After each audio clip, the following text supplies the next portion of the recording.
This is A World on Purpose. A purposeful life is the most important kind and the most valuable kind of life. Every choice that we make makes a difference, for better or worse. I loved walking in a village and seeing the before and after. This is the podcast dedicated to those humans choosing to live larger by working for the greater good. And these are their stories. Stories of hope and of true change that come from living on purpose. What if you were to suddenly say there are no challenges, there are only opportunities? Regardless of where you come from, your financial identity shouldn't determine where you end up in life. I'm your host, Alyssa Fisher-Harris, and my hope is that my inspiring guests will take you on an introspective journey that helps you tap into your own pivot to purpose, bringing greater meaning to your life. Welcome to A World on Purpose. Hey everyone, it's me, Alyssa Fisher-Harris, coming to you from my wonderful podcast platform, A World on Purpose. And I just want to thank you guys as always for coming and tuning in and listening to these really cool people that I have on the show that I'm super lucky to know most of them. And some of them I don't know, but then I get to know throughout my entire life and career that are all living in the world on purpose. And before I introduce my guest in the episode, you're going to love him. He's fantastic on so many levels. But have you ever met someone that when you meet them and it's just like absolute kismet, like this person, we were separated at birth and we're so much alike and we think the same way and I have to have this person in my life? Well, that is exactly what happened with me and my amazing friend, colleague, co-founder of my company called Fifth Element Group, Ron Garan. And Ron is I go a little bit about him into the show, like, I give a little bit of snippets and stuff, but he's got a pretty extraordinary background from a career standpoint as a retired Air Force colonel, a decorated NASA astronaut, but he's done so much more than that in his life, really dedicating after having this incredible career. And he talks about it in the show, having been put into situations, life or death situations, and also having to go against other humans in his work and having this incredible perspective from all of those experiences that he calls the orbital perspective. He dives into it all and explains where that came from, what that means. It's really opened his heart and his mind and his eyes to doing so much good in the world, from a humanitarian standpoint, from a speaker standpoint, from creating tools and information for people to read about these incredible viewpoints in these two books that he's had called Orbital Perspective and the new one that's actually going to be coming out in July called Floating in Darkness, which we talk extensively about in the show, having his own podcast, and even being an artist. Like he's an actual visual artist, which I had just found out recently, and he's really good. And he also has an amazing kids book that he's going to be talking about in the show too, with a little girl who goes to the moon. So very, very cool information.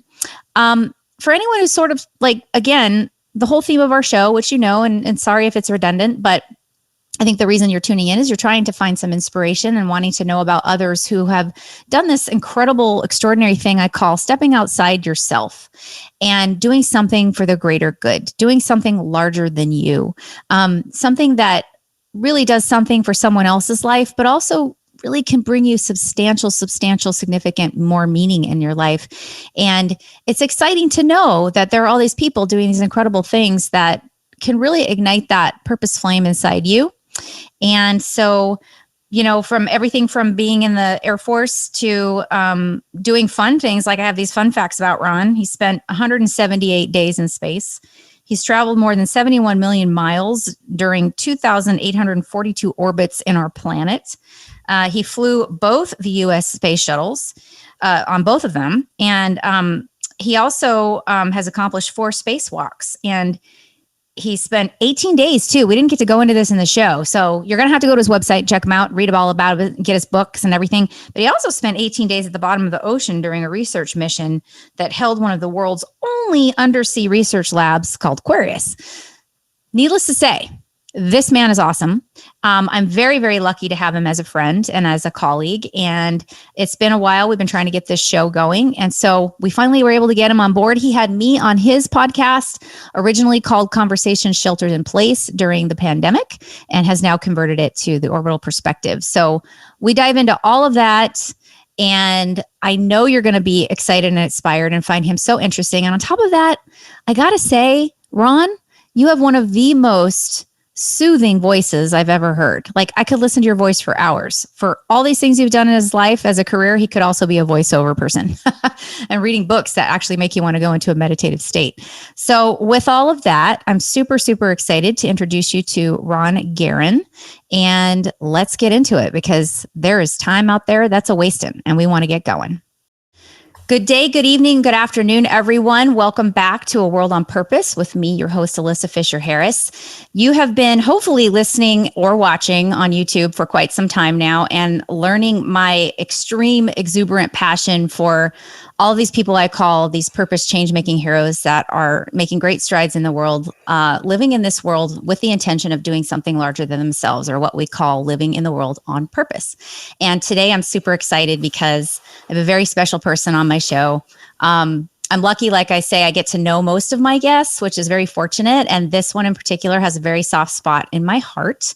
And I've gotten to know him through my partnership that I talk about, our company called Fifth Element Group. He's one of our co-founders, but he's also just a dear, dear human. And we've had some lovely opportunities to really bond and connect. So with me today, joining the show is Mr. Ron Garan. And I'm going to give a little bit of information about him more in the monologue, which is what I like to do. But I'm just going to give you a couple quick snippets about him and then bring him on and introduce him. He is a retired Air Force colonel, fighter pilot, which is pretty awesome because everyone saw Top Gun. I wanted to be a fighter pilot, but he actually did it. He's a decorated NASA astronaut, a humanitarian, co-founder of several organizations, one in particular called Constellation, social entrepreneur, a father of 3, and author of 2 books, The Orbital Perspective and the one we're going to talk about today, Floating in Darkness. And he also has his own podcast series called The Orbital Perspective, which I very much recommend you all watch and pay attention to. I actually was on it. He's a speaker, and also he's been named one of the most influential people in the world. But to me, he's my friend and he's a hero, and I love him. So, Mr. Ron Garan, welcome to A World on Purpose. Hi, Alyssa. How are you? Thank you for this invitation. This is great. I've been looking forward to this for a long time. I know. I'm sorry. We've been trying to get this one going for a while now. So thank you for your patience.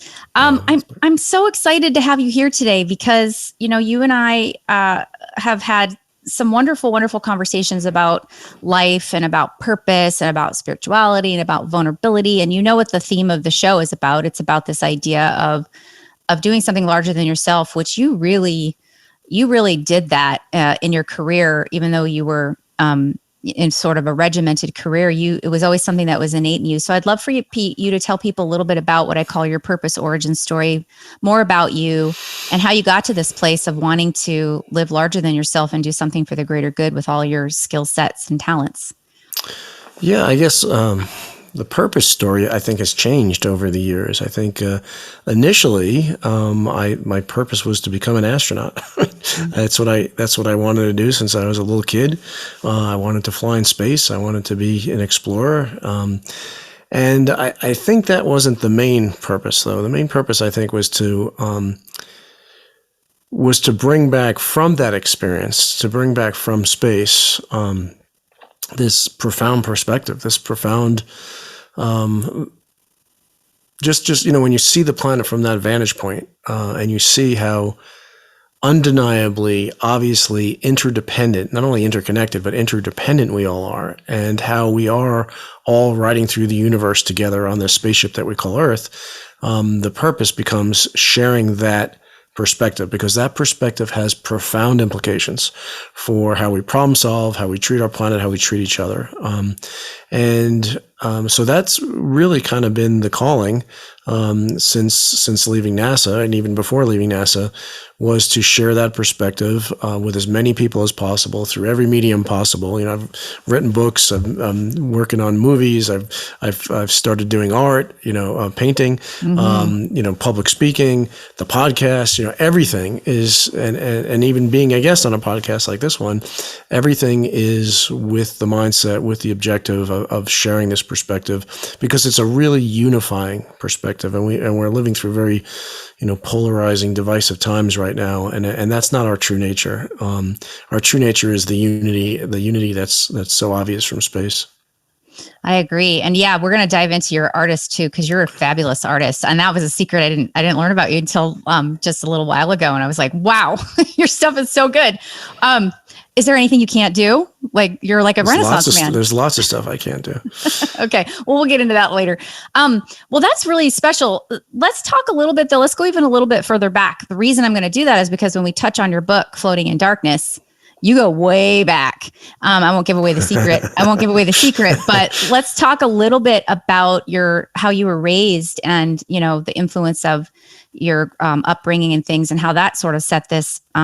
How that might have influenced your mindset early on and purpose. And yeah, I think the major influence and the point that I was trying to make in the book was not so much how I was raised by my parents, but the environment that I was raised in.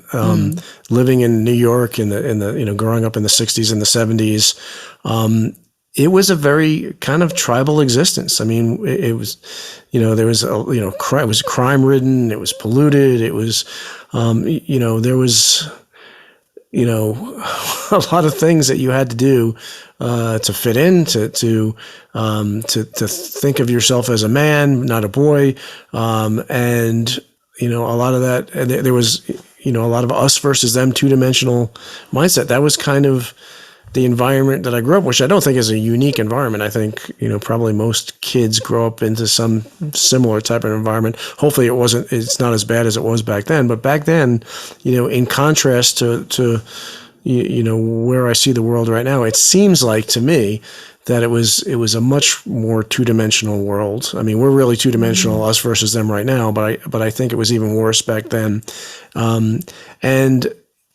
You tended to stick to your own friends and your own tribe, if you will, and that what I tried to do in the book is to bring out both the good and the bad of tribalism. I mean, tribalism is not inherently bad. It's inherently bad when we objectify people outside of the tribe, when we make them less than human, in extreme cases, and ostracize those and treat them poorly and unfairly and everything else because they're outside what we deem as our tribe.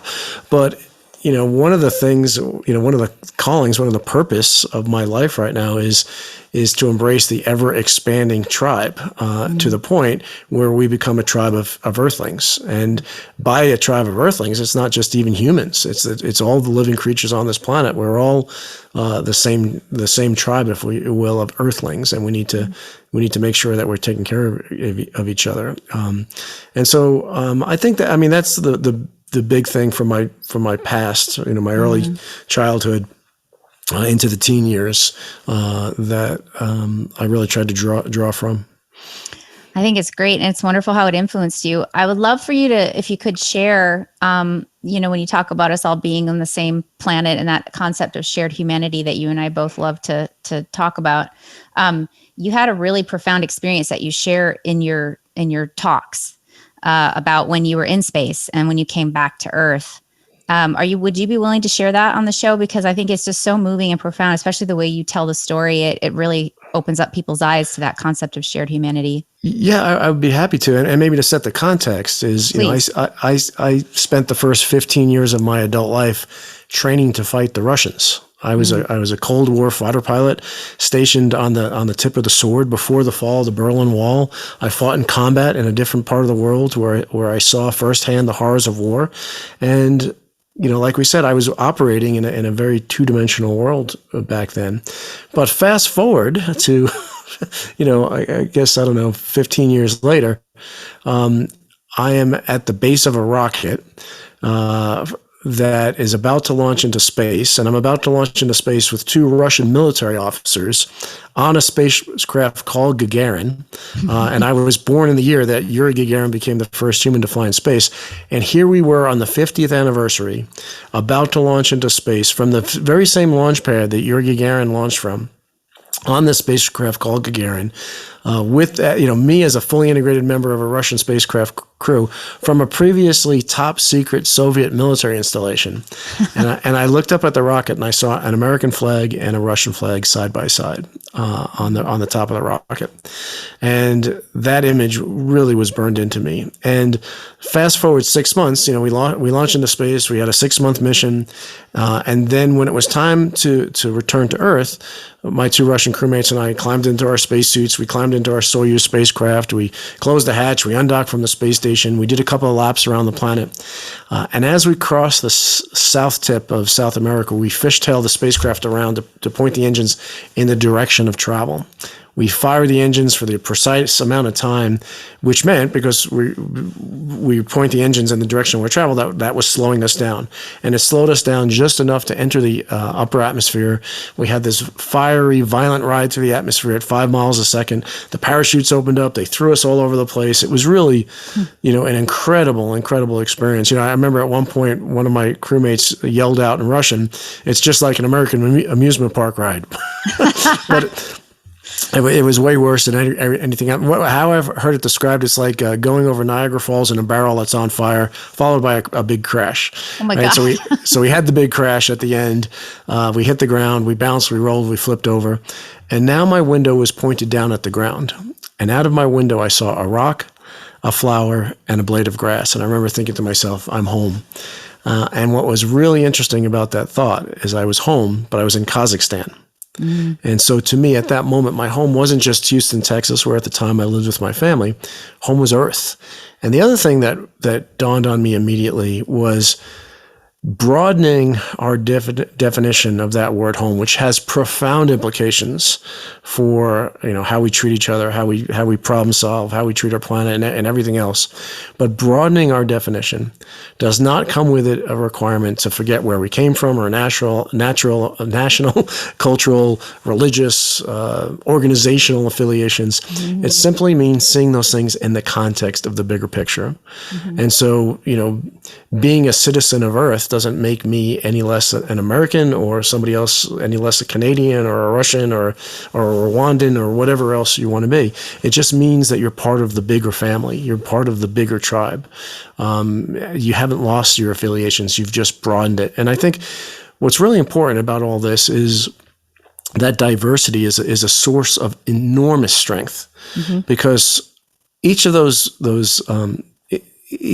that diversity gives us diversity of perspective, right? And when we see things from different perspectives, we see the depth of the situation, right? And when we look at things from 2 perspectives, we see it in stereoscopic vision, right? But so the more perspectives that we can apply to a situation, the deeper our understanding, the better the solutions will be, the more lasting. And so the very thing that we argue about, which is our differences in perspectives, is the very source of strength that can lead us through a lot of these challenges and problems that we're facing. Right. And that experience that you had, thank you for sharing that. I could never hear that too many times, because I love it. I love the way you share it. And I also do love how it really did create that pivot for you in your mind a little bit about perspective, which is where your first book came from. Correct? The Orbital Perspective. Do you want to, I know we're going to talk mostly about Floating in Darkness because you have a book launch coming up, which we're super excited about. And we're going to give all of our guests a special promotion and everything. Ooh. But could you talk a little bit I know. Thank you, Ron Garan.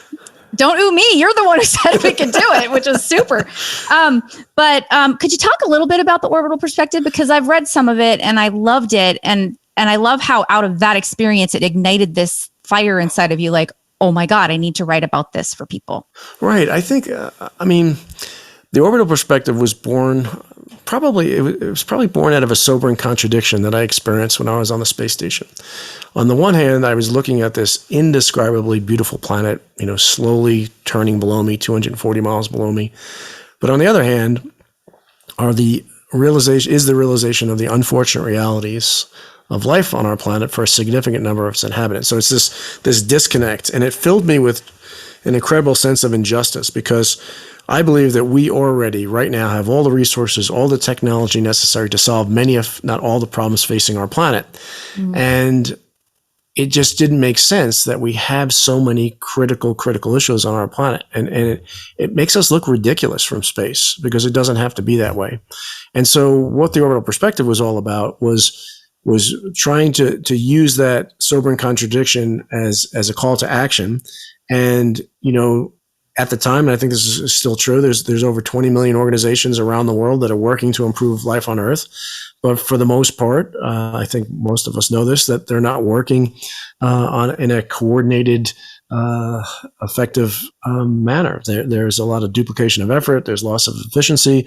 There's, in some cases, destructive competition, not good competition that leads to better goods and services, but things that destructive competition that leads to a loss of good in the world. And so the Orbital Perspective is basically a call to action to a greater level, a profound level of international collaboration, not just amongst countries, but amongst NGOs and corporations and individual people and citizens. And that's what that's all about. And the term itself, it's interesting. There's a term that I think a lot of people are familiar with called the overview effect. Mm-hmm. The overview effect is this shift in perspective that, or this light bulb that comes on astronauts or people who go to space and see the planet hanging in the blackness of space. It's this feeling of overwhelming unity and beauty, right? And it was a term coined by Frank White, who is an author who wrote the book, The Overview Effect. And in the 4th edition, the preface to the book, I wrote the preface to the book. And in it, I talk about what the connection is between the overview effect and the orbital perspective. So if the overview effect is that awakening that an astronaut can have by seeing the planet in space, the orbital perspective is what you do with it. The orbital perspective is the call to action that comes from the overview effect. And so, yeah, I mean, if and we're about to start sending a whole bunch of people to space on commercial spacecraft, and if people go and have this experience and they don't do anything with it, then what's the point? The point is they need that if they are, have this transformative experience, that they allow that transformation to occur, and that equates to being able to bring more good into the world and to make the world a better place because of the perspective that they've been given. Oh, I love that. Let's talk about that for just a second, though, because I was going to ask you about that, the curiosity of non-trained professionals going into space, both, from a physical standpoint, from a mental and emotional standpoint, because it's like not an easy journey, but also from that standpoint, like hopefully they'll come back with this kind of awareness. I'm just curious how you feel about it all in general. I think it's great. I think the more people that see the planet from that perspective, the better off we're all going to be. I think different people are going to be affected in different ways. I know a lot of astronauts when, you ask them, did you experience, or when they've been asked, did you experience the overview effect? They say, oh, no, I haven't changed at all. And then they go on for the next 10 minutes to talk about all the things that changed. I think there's some level of being accepting of that change that's going to lead to people being able to vocalize what they've experienced more. I think there's going to be different experiences. Doing a 15-minute suborbital flight is going to be vastly different than doing an orbital flight, both in terms of, I think, the transformative effects and the physical effects, what the experience would be like. And so, yeah, I think it's important for those people who do get the opportunity to do that, that they are well prepared. And I don't just mean physically prepared, prepared for any emergency situations where they might have to take some actions, but also mentally, psychologically, and spiritually prepared for the grandeur that they're going to encounter. Yeah, that's exactly what I was getting at, and thank you for saying that, because it seems to me it would be really beneficial for these companies that are looking to bring, everyday humans into the space, to have coaches almost like you guys, especially you, Ron, because we're going to talk a little bit about what you just said. These people come out and say, oh, I didn't have the overview effect, but then they didn't really realize the impact that it had on them, which kind of went into your next book. In a way, because you talk about this whole universal perspective. You talk about very openly spirituality, vulnerability, interdependence, these key points. And so when we get into the book a little bit, I want to really dive deep into that, because I think it's not just that we need to have that from space. We need to have that right here on planet Earth, like that awareness. Don't you think? It's super important. Yeah, and the main tenet of my first book, The Orbital Perspective, is you don't have to be in orbit to have the orbital perspective. And actually in that book, I have the stories of many people who had never been to space who were exhibiting the orbital perspective. Mm-hmm. And that goes a lot deeper in Floating in Darkness in my next book, because Floating in Darkness not only is from a perspective of outer space, it's from a perspective of inner space too. Right.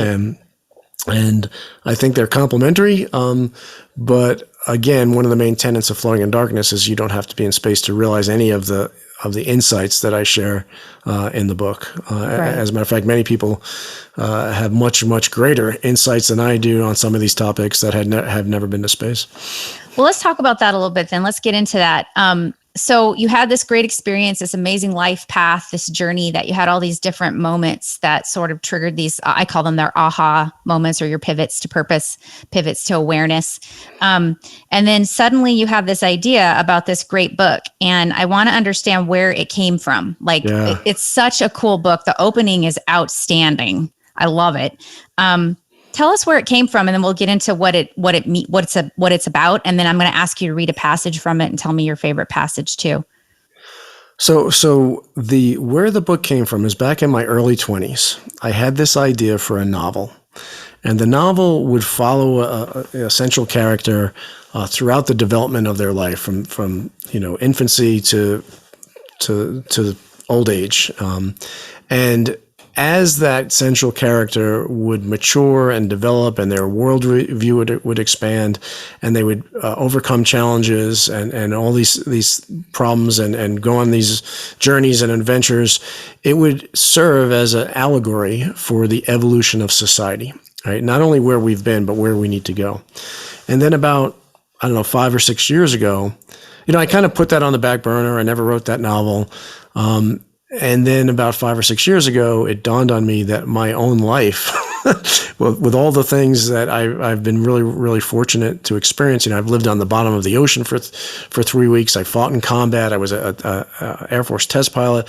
I flew with the Russians. I flew with NASA. I did 4 spacewalks. I ejected from an F-16, less than a second before I would have been killed.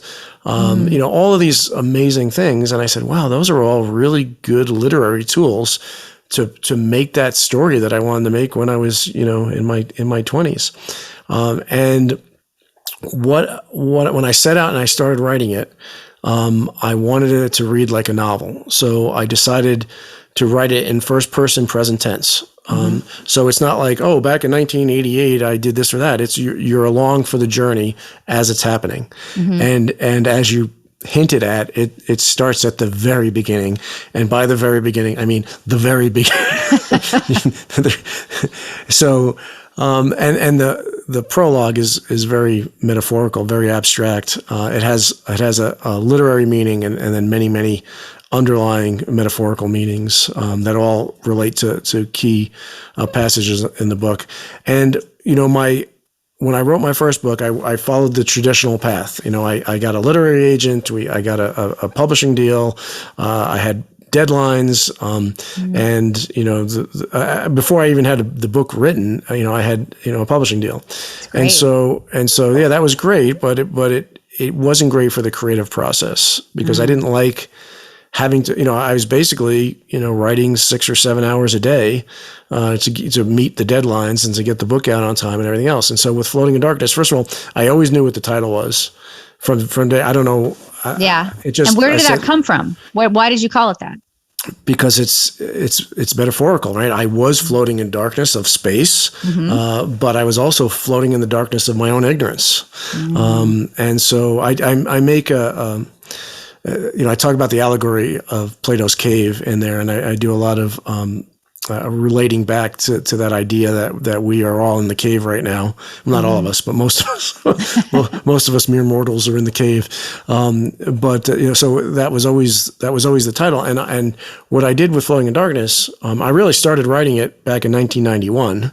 Wow. So not as a book. But a lot of what is written in the book was written, starting back around 1991. When I said, okay, this is going to be a book, it's called Floating in Darkness, I'm going to start writing it. I said, you know what? I'm only going to write when I feel inspired to write. If that's 3:00 in the afternoon or 2:00 in the morning, it doesn't matter. That's what I'm going to write. I'm not going to wake up every day and say, okay, here's my next 4 hours to write. And so it took a long time to write, but it was a much more enjoyable experience to write it. And I think the book came out much better because of it, because none of it's forced. It's all authentic and genuine, and was flowing from a place of inspiration, I guess. Oh my God. I think that's so cool though, because it's kind of like that movie Boyhood, where the Linklater, I think is his name, did the journey of the young actor, and he had the same actors all the way through from youth to adult. It's kind of that same experience. You actually were writing it as you were living it. So in that experience then, as opposed to writing the book 20 years later, after having gone through all that, do you feel like it was more powerful and profound to have been able to write and give yourself that permission to write the way you were and not put some kind of screw to yourself, like I have to write this book now? Would it be very different, if you had done it a different way? I think the other thing that technique, if you will, or that philosophy, that writing philosophy did, is it allowed me to open up more and to not feel as constrained, and to really try and uncover the many, many layers. Like, there are some things in the book that I'm talking about the same story, the same event that I wrote about in the Orbital Perspective. And, I've gone 15 layers deeper in Floating in Darkness for two reasons. One is I'm a more experienced writer.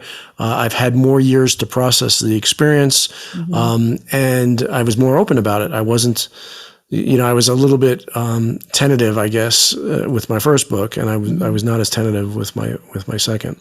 And I do have a third book coming out in this summer, Railroad to the Moon. It's a children's book. What? Oh my gosh! Do you have anything you can show us, or is it all secret? No. I do. I don't have them handy right now. Okay, great. But it's about a little girl that goes to the moon. Oh, I love that. Or does she? It's a mystery. Oh, and thank you for picking a girl. Not that there's anything wrong with our young gentlemen and our older gentlemen, but that's really sweet. Why did you make your character a girl? Because I specifically, because little boys already know they can be astronauts, and not all little girls know that. And so I thought it was really important that the character be a girl, and that I don't want to give too much away. She not only goes to the moon, but later in life, she has a significant role on the moon. Let's put it that way. Oh, that's so cool. Okay, well, we're definitely going to have to put links to that on the website when we talk about where everyone can find you, et cetera. And thank you too, by the way. You've always been a champion for gender equity and gender equality as a person. You see everybody as everyone having the chance to have equal fair share of life and opportunities. So I love that. Thanks, Ron. Well, that's cool. So let's talk a little bit more about the book though, and what you were just saying about, I think this is really important for people to hear. I've had several guests on the show, ironically, that have actually been men in the military, which is kind of interesting, having been retired military. And you were talking about how in the first book, you were maybe a little more tentative to show this side of yourself. And you and I have had many, many open discussions around men and vulnerability and spirituality, and the conversations that you feel some men are dying to have, but might be too scared, might be too, thinking it's not man enough, et cetera. I'd love to talk a little bit about that if you would, because your book really opens up the door for people to step into that of any walk of life, but especially for men or the masculine energy. Yeah, I think our culture, our society, kind of does a disservice to both genders, and because the society has this really constrained box that it tries to put both men and in their box and women in another box in. And in the case of of males, there has been throughout, centuries, this idea that, this image of what it means to be a man, and to be, and that it all centers around dominance and conquest and physical strength and, one-upsmanship and ego and everything else. And the very things that are a true source of strength, like compassion and empathy and forgiveness and things like that, are seen by our society as weaknesses. I think and emotions too, and emotions, right? true, right. It's not masculine, it's not manly to show emotion. To show certain emotions, and so. I think that we're coming along. I mean, that's why the subtitle of Floating in Darkness is A Journey of Evolution. I think we as a species, as a society, as a civilization are evolving. Sometimes it's, 2 steps forward, 1 step back. But nobody said it was going to be a straight line. I think a lot of what we're dealing with is just trying to overcome societal norms that are not appropriate anymore. They never were appropriate. They were misconstrued from the beginning, and we're just starting to realize that. I agree. And you and I talked a little bit about some of the things in the book, and there was a passage in the book that was one of your favorite passages that I really liked, and it's sort of a little bit about this concept. It's the one that you had this kind of epiphany around the U2 song. Yeah. And I was wondering if you could share that, because I thought it was so engaging and profound. Yeah. So again, to set the stage, and I kind of started the setting of the stage before. It's a couple minutes after that scene on the base of the rocket, right, where I look up and I see the American flag and the Russian flag side by side. But as we were getting ready to board the elevator to take us to the top, I mean, I had this like wellspring of emotion within me. All these people from all these different countries and all these different languages were, wishing us well and waving goodbye. And I'm at this, previous top secret Soviet military installation, as a former, U.S. military guy and everything. And I was trying to identify what the emotion was, and the emotion was pride. Not pride in being an American, or pride in being a human, because I was given a glimpse of our true underlying unity, of the unity that we are as a species are called to. And so, we ride the elevator up, through these clouds of oxygen, that are venting from the rocket we each climb into our spot, and we're there for, a number of hours. And a couple of days prior, the Russian launch technicians asked us each to pick a few songs that they could pipe into our headsets as we're waiting for launch. And one of the songs that I picked was the song "One" by U2. And in the scene in the book, we're all laying on our backs with our knees in our chest, and the U2 song "One" starts to play, and these waves of beauty just start washing over me, and I'm trying to figure out, where it's coming from. And the lyrics, which I got permission from U2 to use the lyrics in the book, and I kind of, talk about the lyrics a little bit, but the lyrics, I can understand why they're beautiful, because they talk about unity, and unity is a beautiful concept. But I couldn't understand why the underlying melody was also beauty. And then I found myself dissecting what it meant. What is music? What is a sound wave? We've got this sine wave, basically, that's traveling on a carrier wave from the launch control center to our spacecraft, to the little speakers in our headset, and there's vibrating this little speaker inside our headsets, and somehow that sine wave is being perceived by my brain as beautiful. And then I started basically, it was all a story to illustrate how that the song is not, each individual note by itself might not be beautiful, but all the notes taken together created something beautiful, right? And so that has so many profound implications for things, because when you talk about society, it really is all about relationships. It's not the notes of the song; it's the relation between the notes of the song that make it beautiful, and it's the relationship between us as people on this planet that where society and civilization as beauty comes from. And then I go much deeper into what that all means and our place in the universe and. Oh my God, you write it beautifully. I love how you break out each little lyric separately, and then you have a beautiful passage describing your experience of that lyric or that note or that in that moment and what those words mean to you and what they could mean to humanity. It's beautifully done. And I'm not just saying that because I adore you and you're my friend. It's really well done. And I think, yeah, you're welcome. So thanks. I think that's probably going to be one of my favorites too.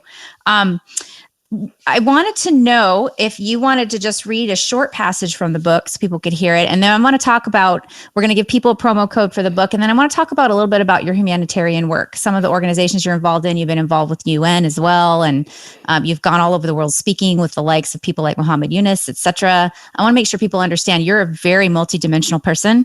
This isn't just about your books. So is there a particular passage you'd like to read for us? A short one? What do you think?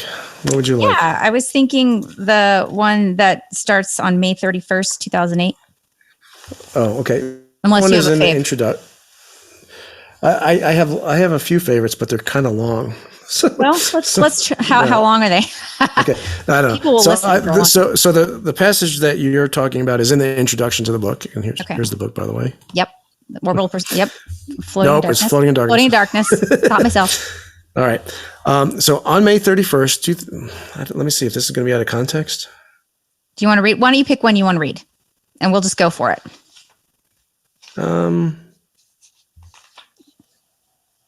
Maybe I'll tell you what. I'll read the introduction. Okay, perfect.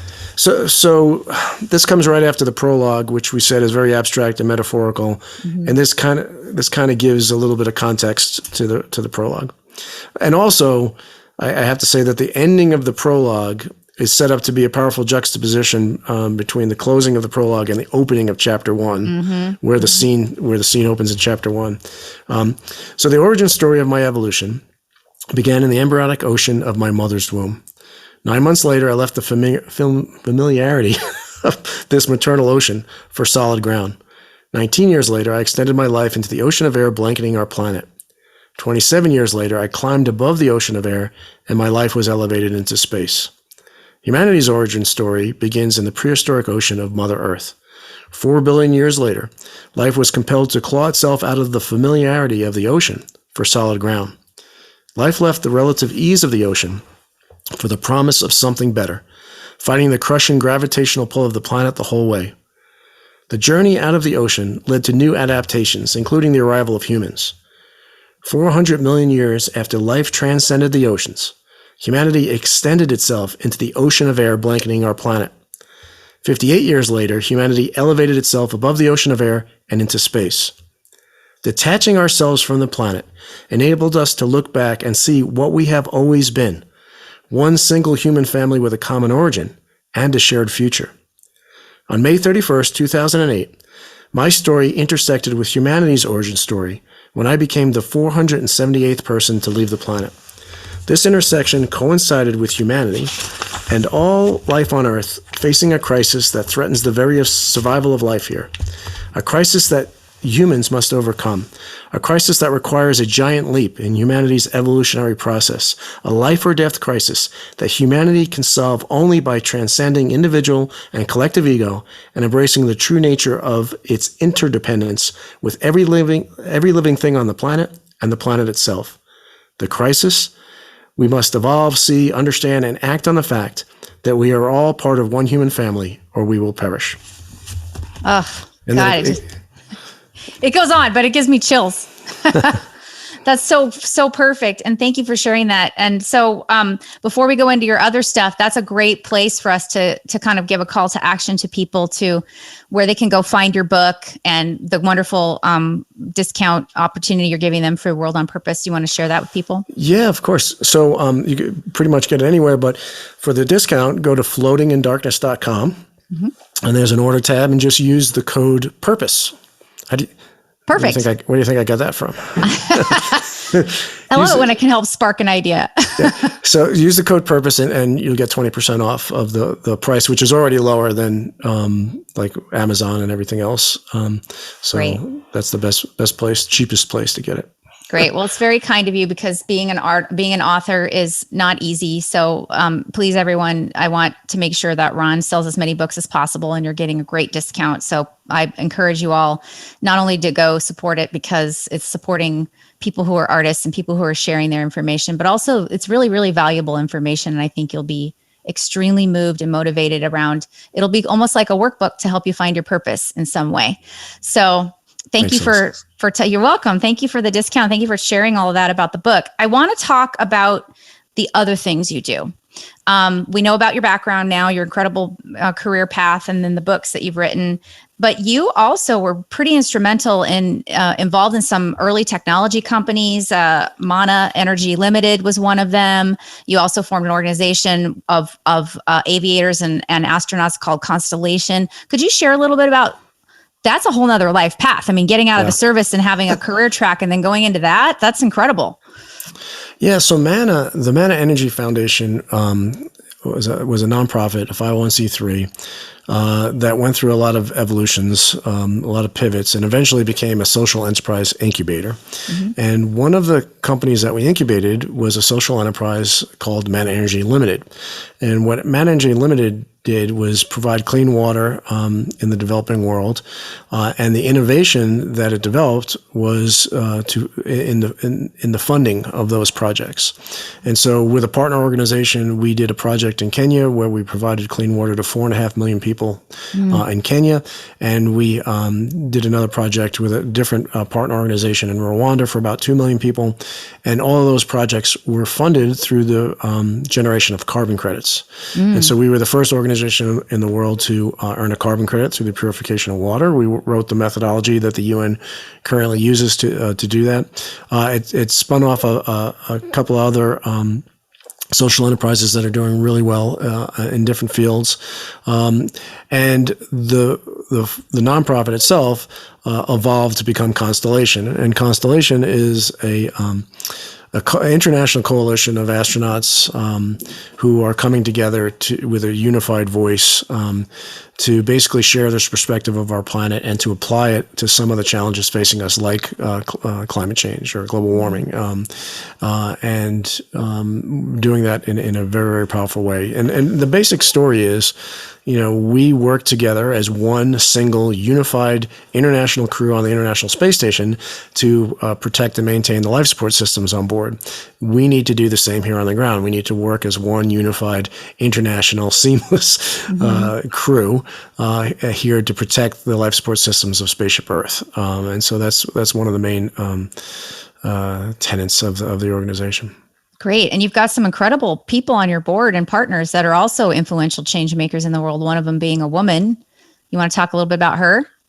Well, there's 2 women on there. There's 4. There's 3 4 people. Women, but the one I'm thinking of is our CEO of the X Prize. Yeah, Anusha Ansari. She's the current CEO of X Prize Foundation is on our board. A dear friend. She flew to the space station with the Russians on a Soyuz. Amazing human being, amazing visionary. Nicole Stotz also on the board, another astronaut, a good friend of mine, someone who I had the opportunity to spend 3 weeks on the bottom of the ocean with. Oh, that's cool. We didn't get to fly together in space, but we did get to do the undersea mission together, and that was a lot of fun. Let's talk to you about your speaking. So you've gone around the world. It takes a lot to be able to do all these, accomplish all these things, and then on top of it, get asked to go talk about it in the world. And you've traveled with some very influential people, like I mentioned, Muhammad Yunus. And I'd love to hear about your travels. And you were at something before COVID happened, an amazing, amazing event. You want to talk a little bit about that? Right before COVID, I was at Davos. I don't know if that's what you're talking about. No, there was wasn't there an event that you went to where you were speaking with Muhammad Yunus and you were, I'm trying to remember what it was. Yeah, I do. Muhammad Yunus is a good friend. For those people who don't know who he is, he's a Nobel Peace Prize winner. He invented microfinance, invented something called social business. And so pretty much every year I do at least one thing with Muhammad Yunus. Oh, it's pretty regular. Okay. Yeah, That's great. yeah. And every year there's a global social business summit where they bring business leaders from around the world in to figure out how we can use business to serve the needs of civilization first and foremost. And so, Very cool. His birthday was yesterday too, by the way. Oh, that's so nice. Not Happy when people birthday. are not when people are listening to this, but when we're yesterday from when we're recording it. Right. Well, we'll put that in the show notes. He's another hero of mine too. He's just incredible, and I love that you two are friends. It does not surprise me at all.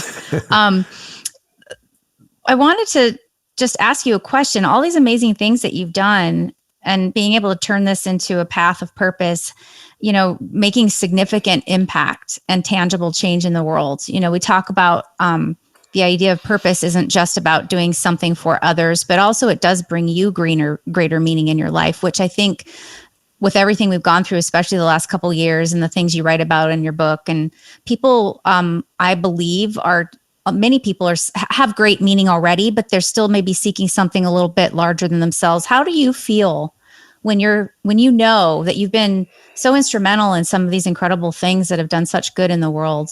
Does it feel meaningful to you?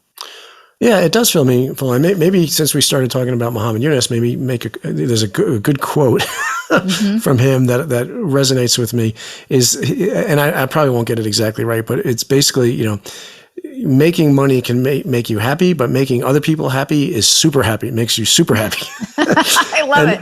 And so like I said, he invented something called social business, and there's 7 tenets of social business, and the last tenet, not in any order of priority, is to do it all with joy. And I think that is so important that. Because I think we all know people who are doing good in the world, but they're doing it like from from a bad place, right? From a place of wanting recognition, and a place of despair in some cases.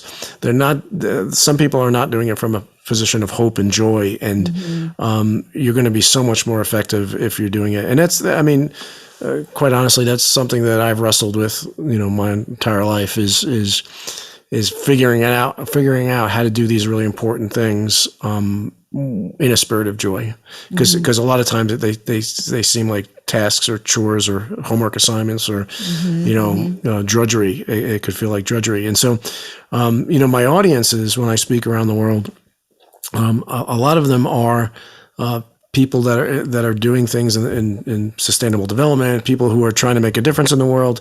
And so a lot of what I want to communicate to them is to do it with joy, to do it in a way that will make them happy, to do it in a spirit of collaboration, that they don't have to do everything themselves, either them or their organizations. But the other group that I really speak to a lot is business. Business leaders, because I know this, that business is in an unbelievably powerful position right now, where they can either destroy our planet by clinging to the old mindset, the mindset of conquest and competition and profit maximization and resource exploitation at all costs, or they can save the planet by embracing a new mindset that says that businesses first and foremost serve the needs of society, a new mindset where business leaders take a long-term, multi-generational view of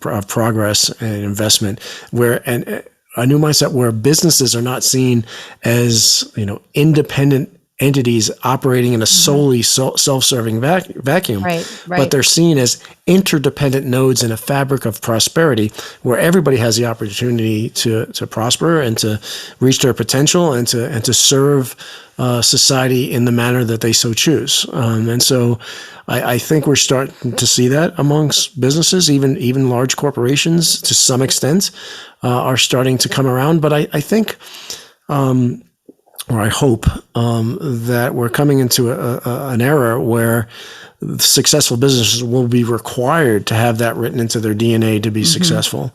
That companies that do not take an open, transparent approach, that are overly focused on the short term versus the long term, that deal in secretive dealings, that take an exclusively proprietary mindset, that go for profit maximization and shareholder return at all costs, are going to start to see themselves being left behind, and they're going to have to adapt, evolve, and take on a much more cooperative, much more collaborative mindset in order to keep up with what I think is going to be a period of really positive, exponential, restorative economic growth. Yeah, and that's actually a key word, restorative, right? I think that's super, super important to call out. And for those of us who've been in the social impact space most of our careers, we've seen this evolution, which you obviously have written about, of the business world. And a lot of, you referenced it a little bit earlier when we were talking about people doing things for the matter of, because they think they should. I call it good washing. Like, we should just check a box because we're supposed to do it, as opposed to doing it because we really care and we want to take a stand for something. And businesses are at that pinnacle point where it's like, we need to take a stand for something, and we need to do it because it's authentic and we really want to make a difference. And I completely agree. And companies like ours, Fifth Element Group, we're agencies and firms that are able to help people kind of do that and figure out how they craft that into their business. Because some businesses, that's the other thing too, I've talked about with other guests in this field, is like, sometimes businesses want to get started, but they're so entrenched in their old ways. It's going to take some steps. They can't turn the switch overnight. And we want to make sure they're not vilified for not being perfect 100% right now, but they're taking those steps to do it authentically, right? Well, some companies are legally bound. True, by B Corps and different things. Well, no, legally bound to put shareholder value above all else. Oh, well, that's true, yeah. Yeah, and so that's one of the things that needs to change, because a company can't say that they exist first and foremost to serve the needs of civilization, or just to serve whatever good that they want to serve, where they have this legal requirement for the executives of the company to maximize shareholder value. Right. And actually, I don't even think that's the problem, because the problem is not that they can't maximize shareholder value. The problem is that they have to maximize short-term shareholder value, because you could argue in the long term, the shareholder value, if you take this sustainable approach, if you take this, socially conscious approach, in the long run, that is going to increase shareholder value. Absolutely. But most companies are focused almost exclusively on the next shareholder report. So it's difficult to get them out of that short-term thinking, which is the root to a lot of the problems. I agree. And we like to say, we can help them. Hopefully people will realize, that companies realize that they can do well by doing good. You know what I mean? Right. Well, that's awesome. So let's talk a little bit. And then I have a very fun thing I've started doing on my show. We're going to do towards the end here, these rapid fire questions. And one of them you kind of already answered. So that's good. You already intuitively knew. But I want to talk a little bit about your podcast, because those of us who put a lot of effort and time into podcasts need to know, we need to support each other. You started out, it's currently called the Orbital Perspective, but you started out like I did in the middle of the pandemic. Like, what am I going to do? And it was originally called Conversations Sheltered in Place. Or are those two separate things now? Or have you switched? And tell everyone about it, because it's so awesome. The people you have on there are amazing. Yeah. So initially, I had a podcast that was in production. It was going to be about the future, right? It was going to fork, basically go out 50 years and try and illustrate, based on some of the trends that are developing now, where we could end up in 50 years. And then the pandemic hit. And my co-host, Guy Reed, who is the director of Overview and Planetary, great filmmaker, great friend of mine, we were gonna host the show together. We both felt that it was not the right time, because of the pandemic, to launch this. And so I decided to launch initially it wasn't, I wouldn't call it a podcast, but basically a weekly show about called Conversations Sheltered in Place. And the objective was to help people not only navigate the COVID-19 crisis, but to be able to thrive and to come out the other side, stronger, more resilient, better equipped. On the other side, I had a neurologist. I did a lot of live stuff from, Mount Sinai Hospital, right in New York, right at the height of things. And you were interviewing doctors and nurses. You were on the show. Yes, thank you. So we had lots of people who were helping folks deal with what was going on. It became very, a lot of people loved it. The format was a live stream video event with live Q&A with the audience through, it was broadcast live on YouTube and on Facebook. And then that evolved to the Orbital Perspective podcast, and which broadens it. And part of that is, I think a lot of people want to put the pandemic behind us, and not that we shouldn't continue to have lessons that we learn from how things were done, and for people who really were able to navigate that in a successful way. But we don't want to limit it to that, and so we broaden it and basically are talking about not bigger issues, but broader issues. And what all the guests of the Orbital Perspective have in common is they all have a unique perspective. And we talked about the strength of diversity of perspectives to the problem-solving process. And so, that's that story. That's great. And that will also, everyone will be on the show notes as well and on the website. And at the end, we'll obviously Ron will tell us where we can find him and all these great things, but you'll be able to find that on A World on Purpose and on Ron's own websites too. But it's really powerful. I was so honored to be on it. Thank you for having me come on, talk about adversity. Oh, that's a wonderful, everybody should go watch that episode. That was a great episode. Thank you. Very, very moving, very inspirational. Thank you. And thanks for giving me a platform to share. And I'm the same. I feel the same about you. This is going to be a great episode. I think people are going to be incredibly moved and excited. And we haven't gotten to the good part yet. What's the good part? I'm just kidding. Oh my God. I was going to say there's this is all good. What are you talking about? There's not enough time. That's the problem. When people tell me they're reading their book, I ask them where they're at. And I always say, oh, you haven't gotten to the good part yet, no matter where they are. Exactly. That's actually a great way to hook them. Okay. So I'm doing this fun new thing now, and it's kind of a way to sort of get to know you in a different way. And a lot of people are doing this, so I'm not creative in that sense, but I get feedback from listeners, and it's like, hey, do a rapid fire question thing at the end. It'd be kind of fun. So these are questions that you have not heard yet. Okay. And hopefully you won't feel put on the spot by anything. There's nothing too weird or awkward. So we're going to go through them and see what your answers are. And one of them, like I said, you kind of already answered maybe. So unless you change your answer. So here we go. You ready? Yep. All right. What was the most memorable act of kindness that you did for someone or that someone did for you? Oh no, we stumped you on the first question. Well, I mean, there's so many acts of kindness that people have done for me. I don't know where to start. That's nice. How much time do I have? I feel like I hear the Jeopardy. I hear the Jeopardy music playing in the background. No. How about this? How about let's modify the question. Right. What do you feel is the one act of kindness that someone could do for someone that would be meaningful? I think anytime somebody does an act that basically communicates, I think you're important. I value you, and at the moment, I value your needs above my needs.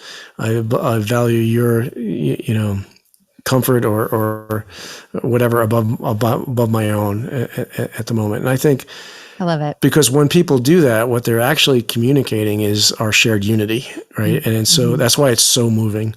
And I tell you, I know this didn't happen to me. It's fictional, but I watch It's a Wonderful Life every year, and at the end when everybody comes in with the money, it gets me every single time, because that's just like that's that whole spirit of I don't really have money, but I'm going to give what little I have to you because we're in this together type of thing, and so great answer. Thank you for that. Okay, ready?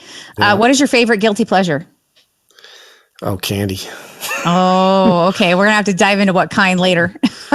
I'm a chocolate person, dark chocolate. Anything, not dark chocolate, anything, milk chocolate, anything. Milk chocolate. Okay, good. That's good to know. I won't send you any dark chocolate. I like cookies too. Yeah. Oh, okay. What is someone that you admire or a purpose hero, either known or unknown? Well, yeah, we talked about Muhammad Yunus. I mean, he's obviously a great hero of mine. Archbishop Desmond Tutu, Nelson Mandela, Martin Luther King Jr.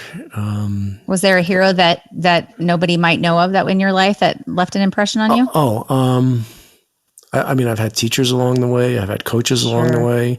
Great. Yeah, there's been lots of heroes. Okay. I've had squadron commanders that I consider heroes. So awesome. Yeah. And we are all the hero of our own story, according to Joseph Campbell. Joseph Campbell, that's right. Yep. Okay. Hero's journey. Exactly. What is the thing that inspires you to get up every day? The thing that inspires me to get up every day. You can pass too if you don't want to answer. No. I'm trying to put this in human terms. Oh. That I'm on a mission. I mean, it's time to get up. We're all on a mission. Right? Great. And I mean, you've got a podcast about purpose, right? So we all have a purpose, and so it's time to start another day and start trying to live out your mission. I love it. Okay, if you had a theme song for your life, what would it be? Again, hard to pick one, I know, but you got to try. The first song that popped in my head, I don't know if you remember that Benny Hill show, and there's this crazy wacky music that they used. That was the first thing that popped in my. Okay, I'll say one. How's that? That's perfect. That's great. Okay, finish this sentence. When I dance, I look like a clown. Okay. We'll have to ask your wife that. I don't think she probably agrees with you. Or maybe she does. Okay. What is the strangest thing you've ever eaten? Yeah, I'm not very adventurous when it comes to food, so I haven't eaten too many strange things. But I remember we had to do Russian space food testing, taste testing, and there was this like fish gelatinous fish thing that would look like it wasn't actually that bad. It didn't taste that bad. It just looked really bad. So you can't look at it before you eat it. Yeah. I'm really a wimp when it comes to food. I'm not very adventurous. Okay, good to know. Okay, you kind of answered this already, I think. This is one of my favorite questions. If you could sum up in one word what it means to live your purpose or live in the world on purpose, what would it be? Unity. Great. Is that what you thought I'd say? No, you said joy. And so which is, it's hard to pick one, right? But for me, it's joy too. They're both with unity comes joy. Yeah. So it's kind of not fair to make somebody pick one word, but we're trying. Okay. A couple more questions. What is a cool, fun fact about you that people might not know? A cool, fun fact about me that people might not know.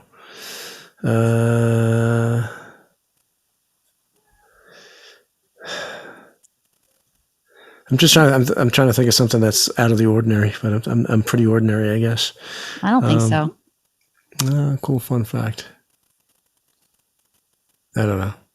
Would most people know you were an artist? You shared that already, but that you're an actual. No, I don't think people would know that. But cool. They would. I'm a mediocre artist, so it doesn't really count. You're very humble, Ron. Okay, last two questions. What is the one thing that you do I always ask this. I've asked this even before I did Rapid Fire. What is the one thing that you do to stay the course and stay positive when things get tough? So right now, I would say, I mean, it's changed throughout my life. Mm-hmm. At the moment right now, I would say I would take a break and go meditate. Very cool. To get grounded back into why I'm doing these things in the first place. How often do you meditate? Daily. Yep. Me too. Yeah. Excellent. And then the last thing is if there were a nugget of advice that you could give listeners who are struggling to find their purpose or they're afraid to step into their purpose and live it, what would you tell them? I would tell them that they are vastly more powerful than they could ever imagine. And, a lot of people, I think, are afraid to reach out for their purpose or are afraid to try and make a change in the world because they don't think that they can make a change. They think, what could one person possibly do to make a difference? But the truth is, I don't think we have time to get into all the reasons why this is, but the truth is that every single thing you do every day, every word, every action, every deed, good or bad, ripples out and has profound implications for not only your own future, but the future of society. And where our world will be 100,000 years from now and where it would have been had you not lived are going to be vastly different. And so, like I said, you are vastly more powerful than you can ever imagine. And don't ever be shy or afraid or hesitant in seeking your purpose, achieving your purpose, and making the changes that you want to make. That is my favorite answer. Thank you so much. I love it. Ron Garan, retired Colonel Ron Garan, thank you so much for being on A World on Purpose. Before we go, why don't you tell people where they can find you and all your great stuff? Well, thanks for having me. It's been wonderful. It's always a pleasure to spend some time with you, especially when it's not virtual. Yeah. Someday we'll be in person and we can hug again. Yeah. So my website is rongaran.com. The book's website is floatingindarkness.com. I'm on Instagram, on Twitter, on Facebook, and I think most everything else. LinkedIn, yeah, all those things. Is there an email in your website in case anybody wanted to email you direct? Yeah, the best email is crew at rongaran.com. Great. Perfect. Okay. And everybody, again, all of Ron's information, links to everything will be on the A World on Purpose website as well. And I highly, highly encourage you to get to know this man. He is such an inspiration and so special to humanity. And Ron, I love you. And I'm so grateful for your presence in my life and for your time today. Well, I am as well, and I love you too. Thank you for doing this program and for everything else that you're doing in your life, because it's obvious what a difference you're making. So thank you. That means a lot to me coming from you. All right, everybody. Thank you for tuning into A World on Purpose with me, as you know, your host, Alyssa Fisher Harris, and we try to bring you engaging, inspiring content as often as possible. Please tune in. Please. I'm always forgetting and I'm being told to ask, and I never do it because I'm not doing it for this, but please go to Apple Podcasts, subscribe, rate, review, give reviews of this particular podcast. Let us know how you like it. That's actually the first time that I've asked that, Ron. I haven't asked it on any of my shows. So awesome. So I got to do the relentless plug, which I'm not good at, but thank you for everyone for tuning in, and we will be back again with more information. Please check out Ron Garan, and I'm so, so grateful for you coming every week to listen to this information, and we will see you soon. Thank you for taking this journey into A World on Purpose with our incredible guests. To learn more about our amazing guests and their inspiring purpose-driven work, please go to aworldonpurpose.com. Don't forget to look at our call to action of the week to mobilize your desire for purpose into action. A World on Purpose can be found on Apple Podcasts and all the major podcast platforms, and the video version can be found on YouTube. If what you heard today inspires you, please write a review and like and share on the platform of your choice. We'd love to also hear from you and learn your pivot to purpose and the meaningful work that you do that lifts humanity. Send your stories to info@aworldonpurpose.com. I'd like to thank our World on Purpose team for making this show a reality. Once again, I'm your host, Alyssa Fisher Harris. Thank you for tuning in to A World on Purpose. I look forward to seeing you soon.